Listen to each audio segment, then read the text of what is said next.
Krsna Chaitanya Prabhu Nityananda Shri Advaita Gadadhar Srivasati. Hare Krishna. Welcome back to our channel, Bhagavad-gita. Here it is, where we are reading Bhagavad-gita as it is.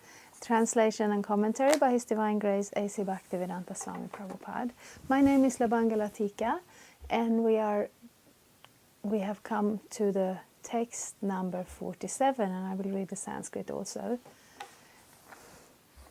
Karmanyevadhikaraste ma phaleshu kadachana ma karma phala heturbhur ma te sangostva karmani.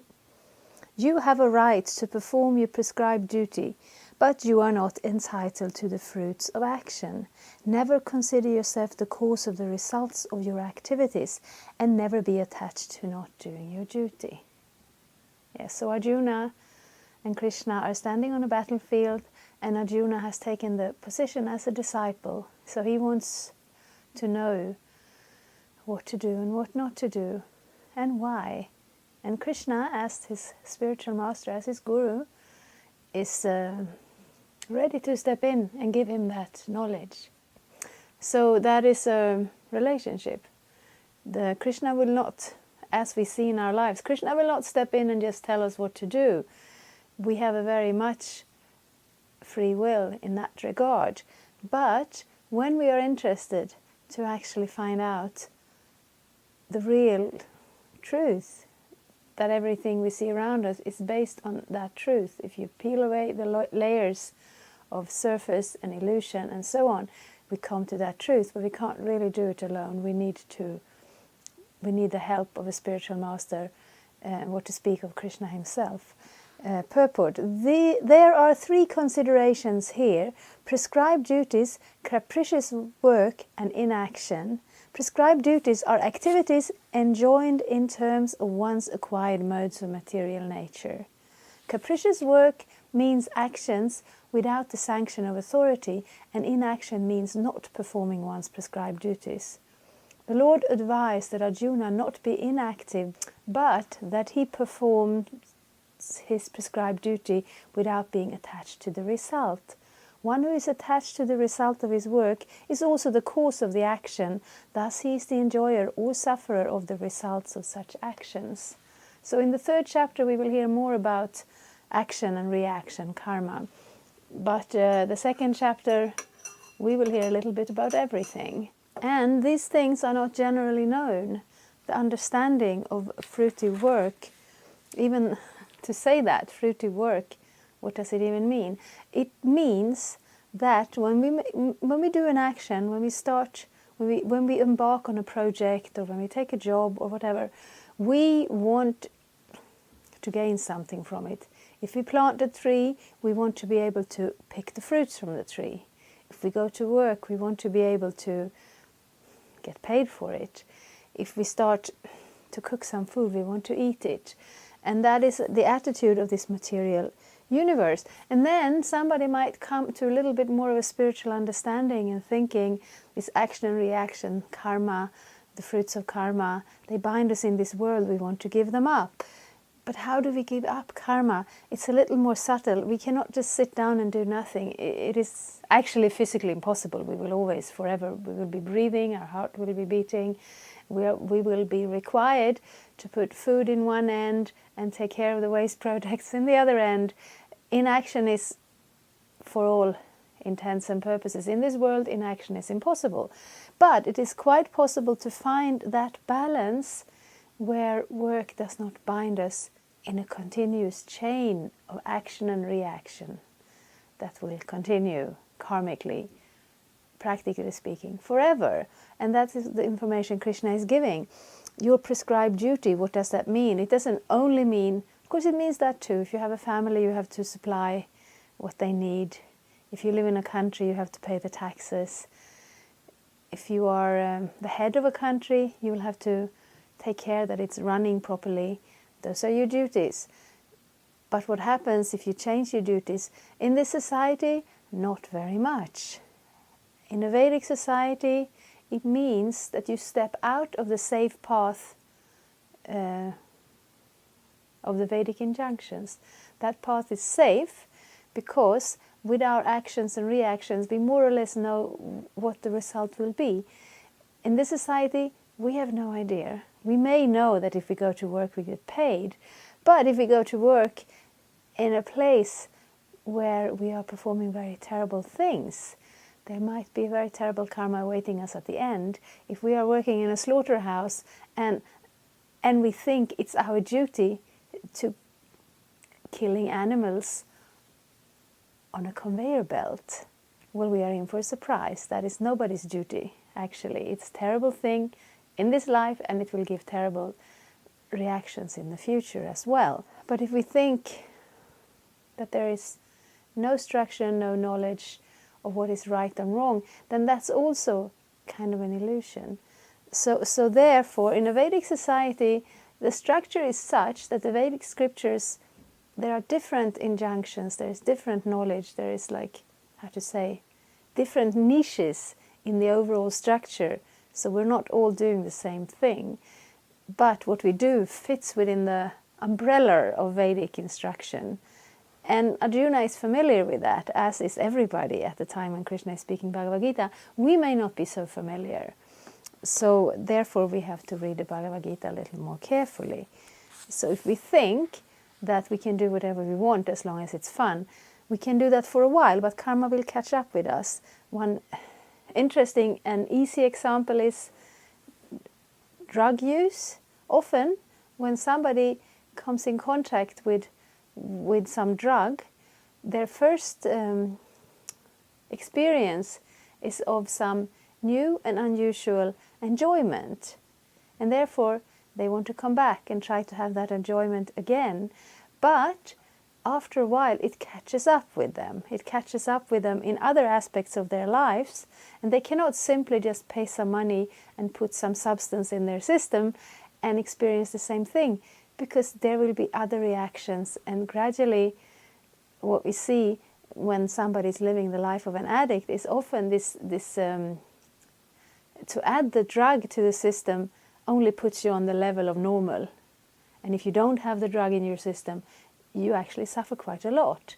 And with karma it's a little bit similar. We may think with our logic we can do whatever we want as long as it's fun, as long as we enjoy it. But in this world, if with our actions we are causing suffering and distress to others, as for instance working in a slaughterhouse will do, or as we can bring back in the West, our Second World War will forever be our, it will be our anchor point of understanding evil. We have those prison guards or camp guards or what you call them, who claim that they only followed orders. So when they came to the judgment of the future, did people say, oh well, it was their job, what can you do? No, we were disgusted that somebody could face that, putting other people in such a situation and thinking this is just my job, in such a callous, inhuman way. And of course nowadays we are having new wars, we are having new refugees, and we are not reacting fast enough on that challenge. We're thinking, well, this is our country, these are the laws. If we just follow the laws, we will be fine. And in a sense it's true, if we just follow the laws we will be fine. The problem is we don't know the laws. We don't know the laws of karma. We don't know the laws of the Vedas. And therefore we need to understand that we will find that when Krishna has finished giving all these instructions to Arjuna, he turns around and tells Arjuna, yes, now I've given you all this knowledge, think about it, and then you make your own decision what you want to do with it. But if we want to have that free will, it is very good to also have the knowledge of what our free will is leading us to. So that is the Bhagavad-gita. That is, in a bigger sense, the Vedas. But for us to tackle the Vedas directly, it is very easy to get a little bit confused, a little bit sidetracked, because it's a very vast thing. Bhagavad-gita is a little bit more condensed and, it's possible to get a certain overview, a certain understanding of it. So we want to know what is our duty, and we want to know what is the the reactions to three things here. It's interesting. Prescribed duties, capricious work, and inaction. So it's not that if we do something terrible that it doesn't matter because we don't see the results. No, the laws of karma are very subtle and they follow us from lifetime to lifetime. But we can also not just step out and say, I'm not going to do anything anymore. I did that as a young person. I decided winter in Sweden, it's a horrible thing. And I'm reading about the bears. They just go to sleep. Why can't I do that? I'll just go to sleep. I'll just sleep all winter. And I went to bed and I went to sleep. And I managed to sleep for 27 hours, maybe. Then I woke up. And the next day I managed to sleep for maybe 13 hours. And then it was impossible because I'm not a bear. I'm a human being. And I cannot just sleep. And in a similar way, as human beings, we cannot just be inactive. We cannot step out of the reactions of karma just by doing nothing. Because if we do nothing, that also means we don't follow our prescribed duties. And that carries a certain amount of karma as well. So these things are a little subtle and a little tricky to how to say, to draw your own conclusions. So therefore it's actually a very good thing that we are able to study the Bhagavad-gita and understand Krishna's, how Krishna wants to explain it to us, for us to better understand it. Then we can base our free will on a substantial understanding of reality and of ourselves. And also the fact that, yes, I will read a little more. As far as prescribed duties are concerned, they can be fitted into three subdivisions, namely routine work, emergency work, and desired activities. Routine work performed as an obligation in terms of the scriptural injunctions, without desire for results, is action in the mode of goodness. Work with results become the cause of bondage, therefore such work is not auspicious. Everyone has his proprietary right in regard to prescribed duties, but should act without attachment to the result.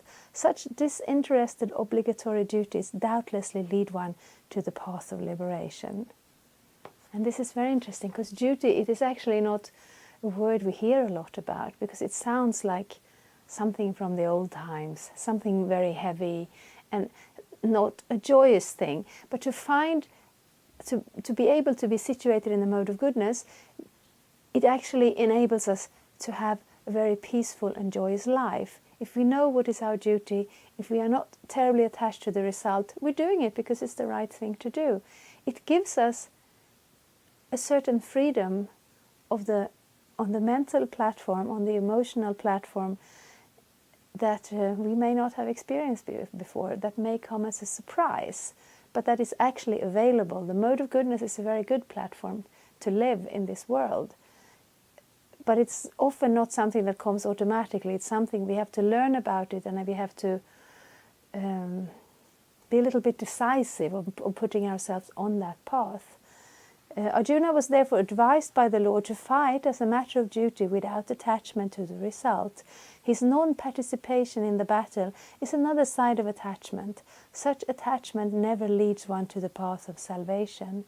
Any attachment, positive or negative, is cause for bondage. Inaction is sinful. Therefore, fighting as a matter of duty was the only auspicious path of salvation for Arjuna. Yes, and this may be news to us, that there will be results to our actions. And nonetheless, that is a law. We hear it, the word karma has become a common term, and we understand it a little bit in a flippant sense. Somebody does something bad and we're thinking, karma will catch up with them. And they will have to catch up with some suffering as well. But karma is not just an exceptional thing that happens when somebody's mean. It is a little bit the fabric of our lives in this world. We as spirit soul, we are conscious living entities, and we are not really fully connected to this world. What connects us is our false ego. It's our identification on the bodily platform. And then when we have that identification, then we're stepping into this existence.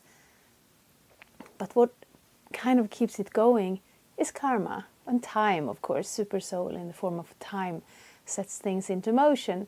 But the things that we do, we take one step and we step onto that reaction that we have created by our previous action. And in that situation, we always have a choice how to act there. And that action gives us another set of karma. And this is a perpetual thing. This doesn't end. But the more we can have a realistic understanding of how this works, based on the information from the Bhagavad-gita, but also gradually based on our own realization, our own understanding of how it all fits together. This enables us to make actual choices in our lives. This enables us to determine ourselves what type of a life, what type of a mental state, and what type of a future would I prefer to create for myself. So Krishna's advice is to take to devotional service, which doesn't give us good karma, it doesn't give us bad karma, it doesn't give us any sort of bondage in this world. Because when we perform our activities with a sense of duty, without attachment for ourselves, we do it on Krishna's behalf, and there will be no reaction in a material sense. And that will be something very new and something very liberating. Thank you very much. Hare Krishna. Thank you for watching. We aim for updates every Tuesday and Friday. Please come back. If you have any questions or comments, please leave them down there. We also have some links and information for you. And there is, of course, the subscribe button. Thank you. Hare Krishna. I'm a Hare Krishna, and I approve this message. Subscribe. Vandeham Shri Guru Shri Juta Padakamalang